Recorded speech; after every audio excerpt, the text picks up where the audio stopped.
खैर मकदम है आपका द वॉइस ऑफ कश्मीर में, और मैं हूं आपकी मेज़बान सुफी स्नोबर। नाज़रीन, आज जो हमारे साथ एक खास मेहमान जुड़े हैं, इंशा बशीर। आप अक्सर इनको टेलीविज़न स्क्रीन पे भी देखते होंगे। इंशा बशीर जो है वो पर्सन विद डिसेबिलिटी है, लेकिन बहुत सारी लड़कियों के लिए एक मिसाल बनी है कि डिसेबिलिटी भी कोई ऐसी शर्म की बात नहीं है, और इंसान आगे भी जो है किसी न किसी फील्ड में जा सकता है और अपना नाम जो है रोशन कर सकता है। और इंशा बशीर के बारे में मज़ीद आपको ये बताना चाहूँ कि इंशा बशीर ने अभी तक कश्मीर को इंटरनेशनल लेवल पे जो है प्रेजेंट किया है, और first wheel chair basketball player भी है। तो मज़ीद बिना टाइम वेस्ट किए हम इंशा से बात करेंगे और इनकी लाइफ के बारे में कुछ थोड़ा बहुत जानेंगे, और मज़ीद हम जानना चाहेंगे कि इनको कब ऐसा महसूस हुआ कि मुझे इस फील्ड में जाना चाहिए और आगे भी मैं इस फील्ड को ही चुनूँगी। जी इंशा, पहले शुक्रिया आपका। Thank you so much. तो इंशा, आप थोड़ा बताइए कि आपको कब लगा कि मुझे इस फील्ड में जाना चाहिए।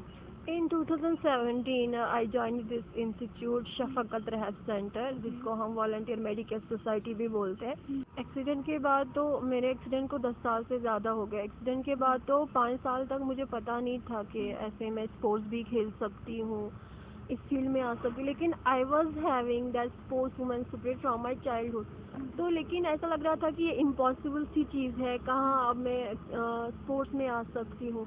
ऐसा लग रहा था वो ख्वाब टूट गया, अब मैं ये कभी भी पॉसिबल नहीं बना सकती। यानी बचपन से ही आपका ये शौक रहा है? हाँ, मैंने बहुत क्रिकेट खेला है, वॉलीबॉल खेला, लेकिन ये मतलब मेरा ड्रीम था कि मैं अपनी स्टेट को रिप्रेजेंट करूं इन स्पोर्ट्स, अपनी कंट्री को रिप्रेजेंट करूं। लेकिन मुझे अब एक्सीडेंट के बाद लग रहा था इट इज़ इम्पॉसिबल। बट शायद दैट टाइम पे मुझे कोई गाइडलाइंस नहीं थी, अवेयरनेस नहीं थी, तो दैट्स वाई मैं गिव अप करी थी इस चीज़ से कि नहीं ना, this is not possible. But thanks to volunteer medical society, जिनको मैंने 2017 में ज्वाइन किया। मैंने as a rehab centre join किया। मेरी रिहेबिलिटेशन हो रही थी शफकत रहब सेंटर में। तो वहाँ पे मैंने बॉयज़ टीम, जो नेशनल टीम है बॉयज़ की जम्मू एंड कश्मीर की, उनको ये देखा प्रैक्टिस करते हुए। तो उसी टाइम पे मेरे दिमाग में आया कि नहीं, जब ये कर सकते हैं मैं क्यों नहीं। बट इनिशियली मैं बहुत हेजिटेट कर रही थी, क्योंकि ऑलरेडी इंजर्ड थी, और भी बहुत सारी चीज़ें, जैसे आपको पता है कि लड़कियों को फैमिली का कंसर्न लेना, सोसाइटी क्या बोलेगी, बहुत सारी चीज़ें मेरे माइंड में आ रही थी कि क्या करूँ, कैसे करूँ। एक बड़ा जहन में सवाल पैदा हो जाता है कि सोसाइटी क्या बोलेगी, लेकिन आपने ऐसा क्या सोचा कि सोसाइटी को मैं छोड़ूंगी, चलो वो जो भी सोचते हैं, लेकिन तब भी आप इतना आगे निकले, आप उभर आए, क्या राज है? एक्चुअली उस टाइम पे ना मुझे जब मेरा एक्सीडेंट हुआ, बहुत सारे पॉजिटिव लोग मिले मुझे, बहुत सारे नेगेटिव लोग मिले, और पॉजिटिव तो कम ही मिले। लेकिन उस टाइम पे मेरी ज़िंदगी में एक नेगेटिव थिंग ने वर्क किया। जैसे मैंने देखा कि आसपास भी, जब मैं बोल रही थी कि मुझे खेलना है, मैं बॉयज़ टीम को अप्रोच करी थी मैं ज्वाइन करूँगी, लेकिन आसपास सब मुझे बोल रहे थे क्या चक्कूर, ऐसे ऐसे बोल के, एक लड़की हो, ऐसा मत सोचो भी नहीं, you would have difficult days of the month, कैसे मैनेज करोगी, sports is impossible for you. और फिर जब मैंने कुछ बॉयज़ से पूछा जिनको बहुत अच्छा एक्सपीरियंस था, उन्होंने दैट टाइम पे बोला कि you are a girl, don't go for it. Even उनको भी मतलब इंजरी थी, वो भी व्हील चेयर पे थे, स्टिल कुछ बॉयज़ ने मुझे ऐसा बोला। तो एक्चुअली उन्होंने ना वो मेरा फीमेल ईगो हर्ट किया, तो उस चीज़ ने वर्क किया। दैट टाइम पे मैंने बोला अब तो मुझे करके ही दिखाना है। बट बॉयज़ टीम के कुछ प्लेयर्स ने बहुत ज़्यादा सपोर्ट किया। जब मैंने उनको बोला कि मैं इंटरेस्टेड हूँ, मुझे खेलना है, मेरी हेल्प करो, कोच नहीं है यहाँ पे, तो उन्होंने मेरी बहुत हेल्प की, मुझे कोचिंग की। एंड इवन जब मैंने उनको अपनी फैमिली से मिला, पहले वो भी हेजिटेट कर रही थी कि सिखाए, लड़की है अकेली, और मेरे से पहले कोई लड़की आई नहीं थी, तो मुझे अभी कुछ नहीं पता था कि कैसे कहाँ तक जाऊंगी। लेकिन मैंने इनिशिएटिव ले लिया, मैंने सोचा कि I will take the initiative और rest I will leave up to Allah. तो मैंने यही सोचा था कि खुदा भी मुझे आगे हेल्प करेगा। सो दैट टाइम पे मैं बहुत पॉजिटिव रही। इवन कि लोगों ने बहुत कुछ बोला, उस टाइम पे लोगों ने क्या कुछ नहीं बोला, बट मैं पॉजिटिव रही।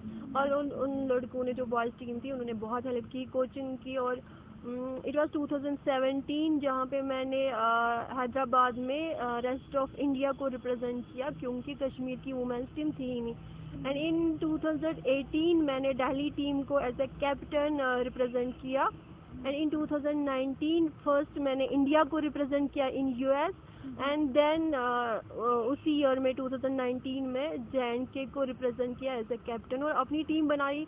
उसके लिए लड़कियों को कांटेक्ट करना, उसमें भी मुझे बॉयज़ टीम ने जो मदद। इंशा आपने डिफरेंट कंट्रीज़ में अपने स्टेट को जो है इंटरनेशनल लेवल पे प्रेजेंट किया है, लेकिन इस बीच में आपसे जानना चाहूँगी कि पेरेंट्स का कैसा सपोर्ट रहा है मतलब आपकी ओर, क्योंकि पेरेंट्स का सपोर्ट बहुत ज़रूरी होती है और ज़्यादातर जो लड़की होती है उसके लिए पेरेंट्स का सपोर्ट जो है एक अहम रोल जो है होता है, तो कैसा सपोर्ट था?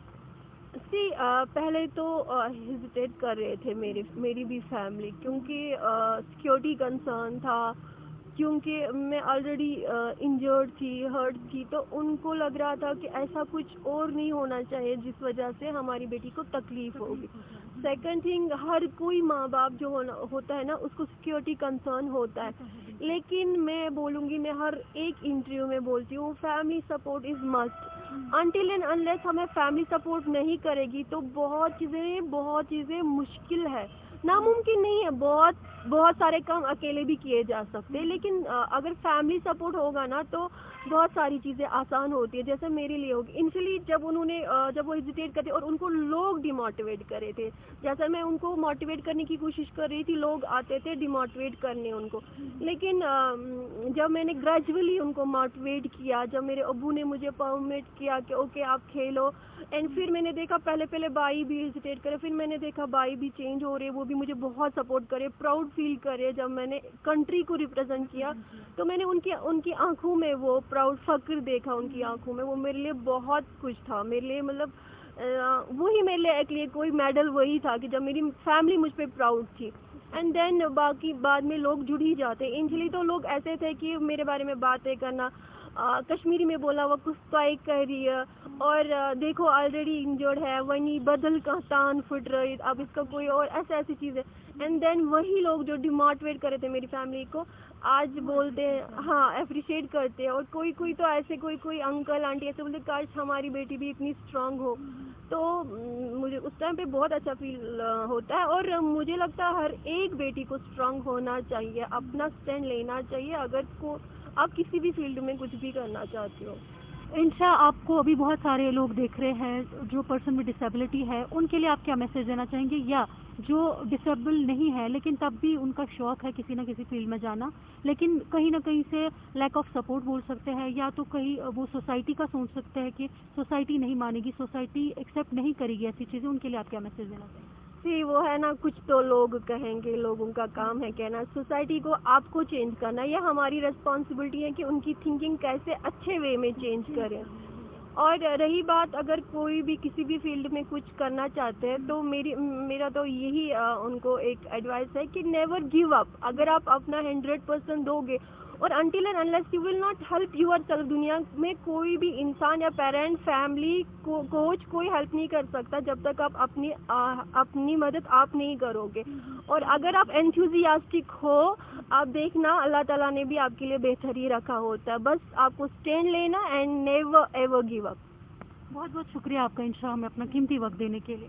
Thank you so much. तो नाजरीन, ये हमारे साथ इंशा बशीर जुड़ी थी, जो first wheel chair basketball player है। आपने इनकी कहानी सुनी होगी, इनकी कहानी जो है कितनी इंटरेस्टिंग है, और कितना जो है ये फख्र से कहती है कि आज वो लोग जो मेरे पीठ पीछे बातें करते थे और आज वही लोग इनको हौसला अफजाई करते हैं। तो नाजरीन, उम्मीद है आपको आज हमारा ये प्रोग्राम पसंद आया होगा। आप दीजिए मुझे और मेरे कैमरा पर्सन को इजाज़त। अल्लाह हाफिज़।